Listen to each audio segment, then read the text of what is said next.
Good evening everyone, मैं मधु त्रिपाठी। स्वागत है आपका हमारे यूट्यूब चैनल स्टडी विद आलोक में। और आप सभी को पावन लोक पर्व छठ की हार्दिक शुभकामनाएं। ये आस्था का पर्व है जो कि उत्तर पूर्व भारत में बहुत जोर शोर से इस समय मनाया जा रहा है। और जो फ्रेंड्स मैकी मैरियट का एक सार्वभौमिकरण और स्थानीयकरण की जो अवधारणा थी उससे भी रिलेटेड देखा जाए तो जो यह पर्व है मुख्यतः जो है ये बिहार का पर्व है, लेकिन अब ये पर्व जो है हर जगह पे लोग मना रहे हैं। तो इसी को सार्वभौमिकरण यानी यूनिवर्सलाइजेशन के रूप में देखा जाए तो ये पूरी तरीके से प्रचलित है, क्योंकि जो लोग वहां से हैं वो बाहर भी रह रहे हैं, तो जहाँ पे जो लोग रहते हैं वहीं पर यह सेलिब्रेट करते हैं। तो इससे क्या होता है, एक सांस्कृतिक प्रसार भी होता है। ठीक है, तो सभी को ढेर सारी शुभकामनाएं। और आइए देखते हैं अपने 4 जो हमारा ये क्विज है इम्पोर्टेंट वाला पीजीटी का जो लगातार चल रहा है, तो देखते हैं कि क्या कुछ इम्पोर्टेंट है। तो आइए हमारे साथ। क्वेश्चन नंबर 1, यहाँ पे एक पुस्तक दी गई है, systems of consanguinity and affinity of the human family. तो ये बुक किसकी है, जो कि 1871 में ये लिखी गई थी। मोस्ट इम्पॉर्टेंट बुक है फ्रेंड्स, ये बहुत बार आई हुई है और आप सभी लोग इसका नाम भी जान रहे होंगे। तो ये किसकी बुक है, एल.एच. मॉर्गन की। ठीक है, तो इन्होंने ये परिवार का अध्ययन किया था और इन्होंने 5 प्रकार के परिवार भी बताए थे ना, CPSPM करके मैंने आपको इसका ट्रिक भी बताया था। ठीक है, तो CPSPM, तो वो भी ध्यान होगा क्योंकि प्रीवियस वाले लेक्चर में मैंने इसको बताया हुआ है कि 5 प्रकार के वो कौन से परिवार थे। ठीक है, तो उसी में इन्होंने ये बुक लिखी हुई थी, system of consanguinity and affinity of the human family. तो पीजीटी के लिए ये पुस्तक इंपॉर्टेंट है। तो इसका जो फ्रेंड्स आंसर हो गया करेक्ट, वो हो गया एल.एच. मॉर्गन। क्या हो गया, एल.एच. मॉर्गन। तो ऑप्शन सी हमारा करेक्ट आंसर हो जाएगा। क्वेश्चन 2 को देखते हैं। यहाँ पे निम्न में से कौन वंशावली को विज्ञान विरोधी के रूप में मानता है। तो कौन सा ऐसा है जो वंशावली सिस्टम को विज्ञान विरोधी के रूप में मानता है। तो हैबरमास, डेरिडा, एडवर्ड सेड या मिशेल फुकॉल्ट। तो ये फ्रेंड्स इसका जो करेक्ट आंसर होगा वो होगा मिशेल फुको। ठीक है, तो मिशेल फुकॉल्ट क्या है, वो वंशावली विधि को विज्ञान का विरोधी मानते हैं। तो मोस्ट इंपॉर्टेंट है, आप इसको ध्यान रखिएगा। चलिए अगला देखते हैं इसमें कि किसने कहा है कि जो सामाजिक क्रिया अलग अलग नहीं होती है और ना ही यह आनुभविक रूप में असतत है, बल्कि उन नक्षत्रों में होती है जो व्यवस्थाओं का निर्माण करते हैं। ठीक है, तो ये किसने कहा है कि जो सामाजिक क्रिया है, सोशल एक्शन, वो क्या है, अलग अलग नहीं होती है, ना ही यह अनुभविक रूप से असतत है, बल्कि क्या है, उन नक्षत्रों में होती है जो व्यवस्थाओं का निर्माण करते हैं। तो फ्रेंड्स ज्यादातर देखिए इसमें वेबर और पार्सन्स, गिन्सबर्ग, बोगले। तो गिन्सबर्ग और बोगले का कोई मतलब नहीं है, लेकिन वेबर और पार्सन्स सोशल एक्शन पे वर्क किए हुए हैं। ठीक है, तो इसका लेकिन करेक्ट आंसर क्या होगा, इसका होगा पार्सन्स। ठीक है, तो आप जो है ऑप्शन बी हमारा करेक्ट आंसर इसमें हो जाएगा। ठीक है, तो ये इंपॉर्टेंट था इसलिए इसको लगाया गया है। अगले प्रश्न को देखते हैं कि किसके अकॉर्डिंग भूमिकाएं जो हैं वो समाज के मानदंडों द्वारा व्यक्तियों को अवांछित कार्रवाई के तरीके हैं और सामाजिक संरचनात्मक विश्लेषण के केंद्र में स्थित हैं। ठीक है, तो ये किसने कहा है, तो ये कहा है जो भूमिकाओं से रिलेटेड वर्क है फ्रेंड्स। तो यहाँ पे देखिए नॉडल हैं, तो कंफ्यूज होने की जरूरत नहीं है। तो एस.एफ. नॉडल ने ये परिभाषा दी हुई है कि भूमिकाएं जो हैं समाज के मानदंडों द्वारा व्यक्तियों को अवांछित कार्रवाई के तरीके हैं और सामाजिक संरचनात्मक विश्लेषण के केंद्र में क्या होती हैं, ये स्थित होती हैं। ठीक है, तो नॉडल इसका राइट आंसर हो जाएगा। अगला इसमें है फ्रेंड्स कि निम्न में से किस विचारक ने यह तर्क दिया कि उपहार जो है वास्तव में कभी भी स्वतंत्र नहीं होता है, बल्कि क्या होता है, मानव इतिहास पारस्परिक आदान प्रदान लाने वाले व्यवहारों के उदाहरण से भरा हुआ है। ठीक है, तो जो ये पारस्परिक जो ये उपहार वाला है, इसमें देखिए मेलिनोव्स्की भी अध्ययन किए हैं। ठीक है, रेडक्लिफ ब्राउन ने भी अध्ययन किया था। तो ये सब है, उरीगुबू वगैरह और सुलावा है, इसमें मोवाली है, तमाम चीजें हैं ना, उमाएं हैं, गिमाएं हैं, और उसके बाद में सारी चीजें हैं। तो उमाएं और गिमाएं का अध्ययन किसने किया था, ये सलिसबरी ने किया था। जबकि जो उरीगुबू वगैरह है, ये सब सारी चीजें जो उपहार के जो थे, सुलावा, मोवाली, इसका किसने किया था, मेलिनोव्स्की। तो ये सब प्रीवियस ईयर में पूछा गया है, तो सारी चीजें। तो ये जो पारस्परिक जो आदान प्रदान वाले व्यवहारों के उदाहरणों से भरा हुआ है, तो यहाँ पे उससे रिलेटेड एक परिभाषा दी गई है। ठीक है, तो इसका क्या आंसर होगा, मेलिनोव्स्की, मार्शल मास, मॉरिस गॉडेलियर या रेडक्लिफ ब्राउन। ठीक है, तो इसका करेक्ट आंसर होगा फ्रेंड्स मार्शल मॉस महोदय ने। ठीक है, तो ऑप्शन बी हमारा करेक्ट आंसर हो जाएगा। चलिए अगले प्रश्न को देखते हैं। Social and cultural mobility most important पुस्तक है, ये कई बार एग्जामिनेशन में आई हुई है। तो ये किसकी पुस्तक है friends? Social and cultural mobility नामक पुस्तक लिखने वाले पहले समाजशास्त्री कौन थे? तो ल्यूक मॉर्टल, एरिक एरिक्सन, सोरोकिन या श्रीनिवास। तो फ्रेंड्स ये जो इम्पोर्टेंट बुक है सोशल एंड कल्चरल मोबिलिटी, ये किसकी है? सोरोकिन की पुस्तक है। किसकी? सोरोकिन की। तो कई बार आई भी हुई है, आप इसको ध्यान रखिएगा। अगला इसमें है the social life of small urban space. तो ये किसकी पुस्तक है? The social life of small urban space. तो ये इंपॉर्टेंट है, नई पुस्तक है। ये किसके द्वारा लिखी गई है फ्रेंड्स? ये विलियम व्हाइट। ठीक है, विलियम व्हाइट महोदय ने लिखी थी। इन्होंने व्हाइट कॉलर क्राइम पे अध्ययन भी किया हुआ है। द स्ट्रीट कार्नर सोसाइटी भी इन्होंने एक पुस्तक लिखी हुई थी। अमेरिका के झुग्गी झोपड़ियों का इन्होंने अध्ययन किया हुआ था। ठीक है, तो आप ये सब सारी चीजें भी याद रखिएगा, क्योंकि जो है द व्हाइट कॉलर क्राइम पुस्तक भी पूछी जाती है इनकी, जो कि बहुत ही इंपॉर्टेंट इनकी फेमस बुक है। लेकिन यहाँ पे the social life of small urban space ये भी इनकी पुस्तक है। तो आप ध्यान रखिएगा, ऑप्शन ए हमारा क्या हो जाएगा? करेक्ट आंसर हो जाएगा। अगला इसमें है कि प्रौद्योगिकी की दो अवधारणा यानी पॉलीटेक्निक और मोनोटेक्निक किसने प्राप्त की? तो ये थोड़ा सा फ्रेंड्स नया प्रश्न है। ठीक है, प्रौद्योगिकी में यानी जो है पॉलीटेक्निक और मोनोटेक्निक, तो ये किसने प्राप्त की है फ्रेंड्स? तो ये किया है ममफोर्ड महोदय ने। किसने? ममफोर्ड महोदय। तो ये शहरों के अध्ययन से आते हैं, जो नगरीय समाजशास्त्र है, तो इसमें ये बनाया गया है पॉलीटेक्निक और मोनोटेक्निक। तो ये नया प्रश्न है प्रौद्योगिकी से रिलेटेड, तो ऑप्शन सी हमारा करेक्ट आंसर हो जाएगा। अगले प्रश्न को देखते हैं। पब्लिक पॉलिसी इन इंडिया, तो एक पुस्तक है ये public policy in India, most important पुस्तक है। ये किस इसके लेखक कौन है ये हमें बताना है। ठीक है, तो पब्लिक पॉलिसी इन इंडिया जो पुस्तक के लेखक कौन है वो बताना है। तो इसमें देखिए कौशिक सान्याली, मेघानंद देसाई, राजेश चक्रवर्ती, और इसमें डी में है ए व सी दोनों। तो फ्रेंड्स इसमें ए व सी दोनों हो जाएंगे, यानी दोनों लोगों ने मिल करके क्या है ये पुस्तक लिखी है। जैसे कभी कभी आता है ना सोरोकिन योंग जिमरमैन, तो दोनों लोग, या मार्क्स योंग एल्जिस, तो दोनों लोग मिल करके लिखे हैं। ठीक है, तो वैसे ही क्या है ये जो पुस्तक है आपकी पब्लिक पॉलिसी इन इंडिया, ये किसने लिखी है? कौशिक सांथाली और उसके बाद में राजेश चक्रवर्ती। तो दोनों लोग साथ में लिखे हैं, अलग अलग भी पूछी जा सकती है। तो ए व सी क्या हो जाएगा? करेक्ट आंसर हो जाएगा। इसमें अगला प्रश्न है फ्रेंड्स क्वेश्चन नंबर 10 कि किसने प्रतीक को हर चीज जिसका एक अर्थ है एक प्रतीक है के रूप में परिभाषित किया है? तो ये एक परिभाषा है, नई है, और ये किसने कहा कि जो प्रतीक होता है हर चीज जिसका एक अर्थ है एक प्रतीक है के रूप में परिभाषित किया जा सकता है। तो प्रतीक पे बात मीड भी किए हैं। ठीक है, लेकिन इसका ऑथेंटिक आंसर नहीं मिल पाया है, ये मोस्ट इंपॉर्टेंट था बनाते समय, तो मैंने इसको लगा दिया है। जिन फ्रेंड्स को इसका आंसर पता होगा वो डिस्क्रिप्शन बॉक्स में इसका आंसर अपडेट करेंगे, और मुझे मिलेगा तो मैं भी उसको वहां पे अपडेट करूंगी। ठीक है, तो इसका ये छोटा सा एक होमवर्क भी है आप लोगों के लिए, इसका आंसर आप लोग सर्च करके वहां पे अपडेट कीजिएगा। ठीक है, तो क्वेश्चन नंबर 10 को हम लोग यहीं पे भी छोड़ देते हैं। अगला इसमें है क्वेश्चन नंबर 11 कौन सा युग्म गलत है? ठीक है, तो इसमें कौन सा है जो गलत है वो बताना है। ठीक है, तो इसमें देखिए टाइलर, तो टाइलर का क्या है? एनिमिज्म, तो इन्होंने दिया है। जबकि फेटिसिज्म किसने दिया था? तो वो दिया था आपके जो है फेटिसिज्म वो अगस्त कॉम्ट महोदय ने दिया था। यहीं पे देखिए कंफ्यूजन होती है। टाइलर क्या कहते हैं? एनिमिज्म, और जो है दोनों आत्मावाद से रिलेटेड हैं, लेकिन जो टाइलर कहते हैं वो एनिमिज्म कहते हैं, जबकि जो अगस्त कॉम्ट कहते हैं वो फेटिसिज्म कहते हैं। ठीक है, हिंदी में दोनों जो है वो आत्मावाद है। ठीक है, लेकिन इंग्लिश में थोड़ा सा एनिमिज्म और फेटिसिज्म तो अंतर हो जाता है, तो ध्यान रखिएगा।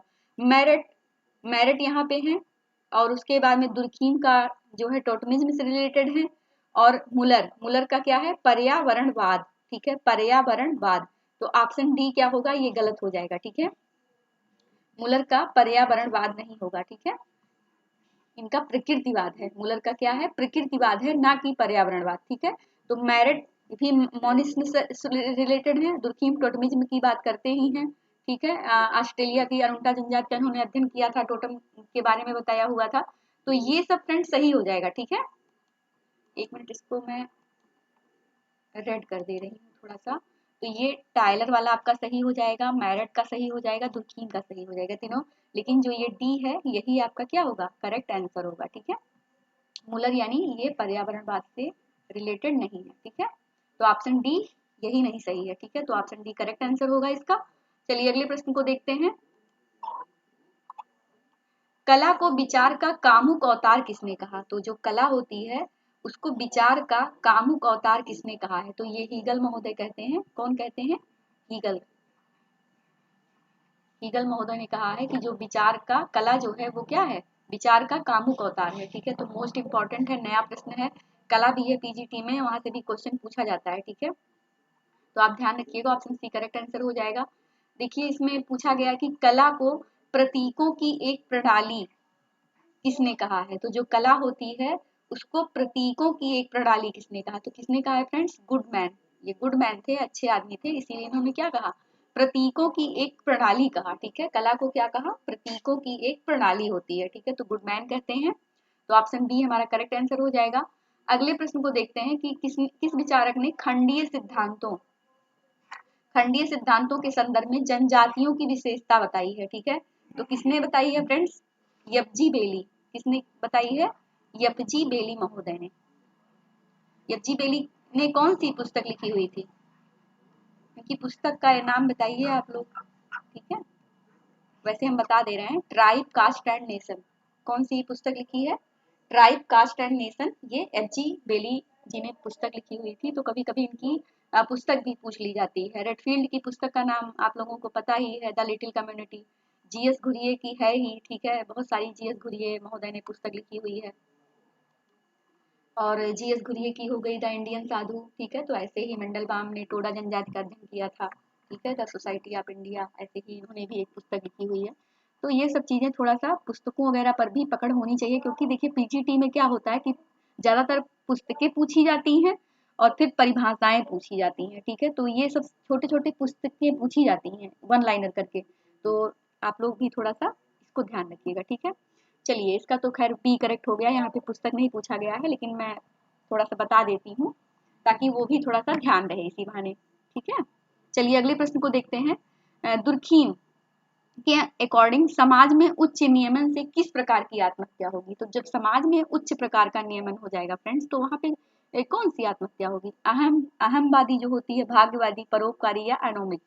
तो जो समाज में जब उच्च नियम हो जाएगा, जो उच्च नियम मानदंड जब वहां पे हो जाएगा, तो वो कौन सी आत्महत्या होगी? वहां पे होगी भाग्यवादी आत्महत्या। कौन सी होगी? भाग्यवादी। फ्रेंड्स इसमें जो है दो प्रकार से देखा जाता है, एक इंटीग्रेशन हाई जब वहां पे होता है। ठीक है, एक इंटीग्रेशन हाई होता है और एक इंटीग्रेशन क्या होता है, लो होता है। ठीक है, तो जब हमारा इंटीग्रेशन हाई हो जाता है तो वहां पे कौन सी आत्महत्या होती है? परार्थवादी। ठीक है, और जब हमारा इंटीग्रेशन लो हो जाता है तो वहां पे अहमवादी आत्महत्या होती है। और जब हमारा जो रेगुलेशन होता है वो जब हाई हो जाता है तो भाग्यवादी आत्महत्या, और जब रेगुलेशन लो हो जाएगा वहां पे तो कौन सी आत्महत्या होगी वहां पे? तो वहां पे नियमहीनता हो जाएगी। ठीक है, तो ये ध्यान रखिएगा आप लोग, ये सर ने भी अपने लेक्चर में जब दुर्खीम को पढ़ाया हुआ था तो डिटेल में इसको लिखवाया हुआ है नोट्स वगैरह में। ठीक है, तो ध्यान रखिएगा। तो यहाँ पे क्या पूछा गया कि समाज में उच्च नियमन से किस प्रकार की आत्महत्या होगी? तो यहाँ पे नियम जो है वो यानी रेगुलेशन, ठीक है, तो वो कौन सी आत्महत्या हो जाएगी फ्रेंड्स? ये हो जाएगी भाग्यवादी। ठीक है, तो ऑप्शन बी हमारा करेक्ट आंसर हो जाएगा। द सुसाइड नामक पुस्तक में दुर्खीम ने जो है ये बताया हुआ था आत्महत्या का सिद्धांत। ठीक है, तो ऑप्शन बी करेक्ट आंसर हो जाएगा। चलिए अगले प्रश्न को देखते हैं कि निम्न में से किसने यह कहा कि समाज का इतिहास वर्ग संघर्ष का इतिहास है? तो ये कार्ल मार्क्स विख्यात प्रश्न है ये तो। ठीक है, तो ऑप्शन डी हमारा करेक्ट आंसर हो गया। चलिए अगले प्रश्न को देखते हैं कि यह किसका कथन है कि मनुष्य का अनोखापन उसकी संस्कृति के आधिपत्य में निहित होता है? ठीक है, तो जो मनुष्य का अनोखापन है उसकी संस्कृत के आधिपत्य में निहित होता है, तो ये किसने कहा है? ठीक है, तो इसका friends option C correct answer हो जाएगा, रूथ बेनेडिक्ट। ठीक है, रूथ बेनेडिक्ट महोदय ने ये कहा हुआ था।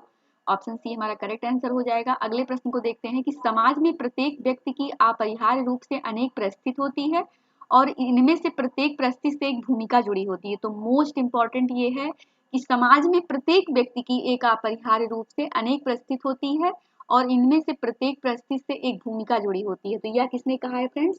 ये कहा है आर के मार्टन जी ने। किसने? आर के Marton. The social theory and structure नामक पुस्तक इन्होंने लिखा था। उसी में इन्होंने ये कहा था कि समाज में प्रत्येक व्यक्ति की अपरिहार्य रूप से अनेक परिस्थिति होती है और उनमें से एक प्रत्येक परिस्थिति में से क्या होती है, उससे एक भूमिका जुड़ी होती है। ठीक है, तो आप ध्यान रखिएगा, ऑप्शन ए हमारा करेक्ट आंसर हो जाएगा। चलिए अगले प्रश्न को देखते हैं कि किसने परिवार से राज्य तक की संस्था का अध्ययन समाजशास्त्रियों का कार्य बताया। ठीक है, तो Comte, Herbert Spencer, max weber या सभी ने। तो इसमें क्या हो जाएगा, जब इस प्रकार से क्वेश्चन आता है फ्रेंड्स तो इसमें लगभग आल हो जाते हैं, तो इसमें सभी हो जाएगा। ठीक है, तो ऑप्शन डी हमारा करेक्ट आंसर हो जाएगा। इसमें देखिए एक परिभाषा पूछी गई कि समाजशास्त्र समाज का विज्ञान है, तो मोस्ट इंपॉर्टेंट है। ये किसका कथन है, तो फ्रेंड्स में देखिए Kingsley Davis, Johnson, Marshall Jones, Alex Inkeles. ठीक है, तो ये समाजशास्त्र समाज का विज्ञान है। तो इसमें देखिए चारों नहीं है कोई। ठीक है, क्योंकि जो समाजशास्त्र समूहों का विज्ञान है ये एच एन जॉनसन कहते हैं, लेकिन समाजशास्त्र समाज का विज्ञान है ये किसने कहा है, ये कहा है वार्ड महोदय ने। किसने कहा है, वार्ड। इसीलिए ये क्वेश्चन क्या हुआ है, डिलीट हो जाएगा। ठीक है, तो आप ध्यान रखिएगा। तो इस प्रकार से भी क्वेश्चन कभी कभी आयोग भी देता है और वहां से भी प्रश्न डिलीट हो जाता है। ठीक है, तो इसको ध्यान रखिएगा। चलिए अगले प्रश्न को देखते हैं। समाजशास्त्र के विषय क्षेत्र का निम्न विभाजन किसने दिया, सामाजिक प्ररूप शास्त्र, सामाजिक जो है शरीर शास्त्र, सामाजिक शरीर क्रिया विज्ञान तथा सामान्य समाजशास्त्र। ठीक है, तो ये किसने कहा है, जो है सामाजिक प्ररूप शास्त्र, सामाजिक शरीर क्रिया विज्ञान तथा सामान्य समाजशास्त्र। तो ये फ्रेंड्स दुर्कीम ने कहा है। किसने, दुर्कीम। मोस्ट इंपॉर्टेंट है, ध्यान रखिएगा। कभी कभी एलेक्स इंकल्स का पूछ लिया जाता है, दुर्कीम का, ये सब चीज ये लोग जो डिफाइन किए हैं विषय क्षेत्र को, तो वहां से क्वेश्चन बनते हैं। ठीक है, तो विषय क्षेत्र में सामाजिक प्ररूप शास्त्र, शरीर शास्त्र और सामान्य समाजशास्त्र। ठीक है, तो ये दुर्कीम महोदय का है, तो ऑप्शन बी हमारा करेक्ट आंसर हो जाएगा। अगले प्रश्न को देखेंगे। समाजशास्त्र में सामाजिक संबंधों के स्वरूपों के अध्ययन के विषय क्षेत्र के रूप में किसने स्पष्ट किया, तो सामाजिक संबंधों के स्वरूपों का अध्ययन, तो ये किसने कहा है, ये किया है आपके, हाँ तो फ्रेंड्स इसमें जॉर्ज सीमेल महोदय हो जाएंगे। कौन हो जाएंगे, जॉर्ज सीमेल। तो ऑप्शन बी हमारा करेक्ट आंसर हो जाएगा। समाजशास्त्र सामूहिक प्रतिनिधानों का अध्ययन है, तो मोस्ट इंपॉर्टेंट है, कई बार ये पीजीटी में पूछा भी गया है। तो इसका जो आंसर होगा फ्रेंड्स वो ऑप्शन डी यानी दुर्कीम महोदय ने, ठीक है, कहा है। समाजशास्त्रीय सिद्धांत मुख्य रूप से इतिहास की व्याख्या पर आधारित है, तो जो समाजशास्त्रीय सिद्धांत है वो मुख्य रूप से इतिहास की व्याख्या पर आधारित है, तो ये किसने कहा, ये कहा है मार्क्स। तो मार्क्स महोदय कहते हैं कि समाजशास्त्रीय जो सिद्धांत है ये इतिहास की व्याख्या पर आधारित है, तो ऑप्शन सी हमारा करेक्ट आंसर हो जाएगा।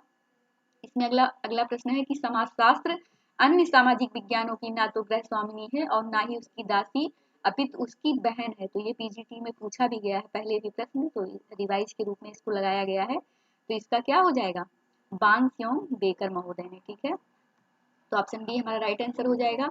समाजशास्त्र उन विधियों का अध्ययन है जिनमें सामाजिक अनुभव अंतःवैयक्तिक प्रेरणा द्वारा मनुष्यों को विकसित होने एवं दबाने का कार्य करते हैं, तो यह किसने कहा है कि जो समाजशास्त्र है उन विधियों का अध्ययन है जिनमें सामाजिक अनुभव अंतःवैयक्तिक प्रेरणा और मनुष्यों को विकसित होने एवं दबाने का कार्य करते हैं, तो ये कौन कहता है फ्रेंड्स, ये कहते हैं बोगार्डस महोदय। तो ऑप्शन ए हमारा करेक्ट आंसर हो जाएगा। इसमें अगला प्रश्न है कि समाज मनुष्यों के एक समूह का नाम नहीं है बल्कि मनुष्यों के बीच होने वाली अंतः क्रियाओं और इसके प्रतिमानों को ही क्या कहते हैं, हम समाज कहते हैं। तो ये उपरोक्त कथन किसका है कि जो समाज क्या है, मनुष्यों का एक समूह का नाम नहीं बल्कि मनुष्यों के बीच होने वाली अंतः क्रियाओं और इसके प्रतिमानों को ही क्या कहते हैं, हम समाज कहते हैं। तो ये किसका हो जाएगा, लेपियर महोदय।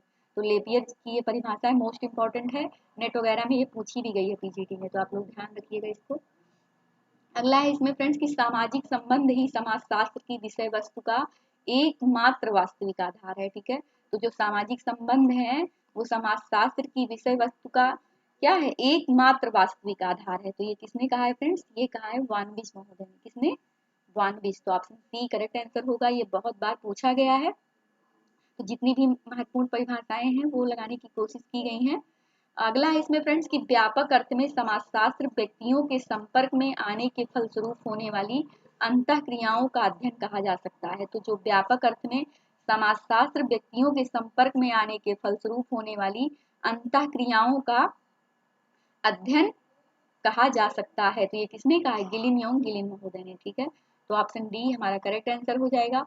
इस क्विज का लास्ट प्रश्न है फ्रेंड्स कि समाजशास्त्र को मानव संबंधों की वैज्ञानिक शाखा के रूप में परिभाषित किया जा सकता है। ठीक है, तो समाजशास्त्र को मानव संबंधों की वैज्ञानिक शाखा के रूप में परिभाषित किया जाता है। मोस्ट इंपॉर्टेंट है, ये पीजीटी में आया हुआ प्रश्न है। ठीक है, तो ये किसने कहा है? क्यूबर महोदय कहते हैं। ठीक है, तो ऑप्शन डी हमारा करेक्ट आंसर हो जाएगा। तो फ्रेंड्स, आज की जो ये क्विज थी 4 वो यहीं पे हमारी समाप्त होती है। हमें आशा है कि आपको हमारी वीडियो पसंद आई होगी। फ्रेंड्स, अगर वीडियो पसंद आए तो वीडियो को लाइक करें, चैनल को सब्सक्राइब करें। धन्यवाद।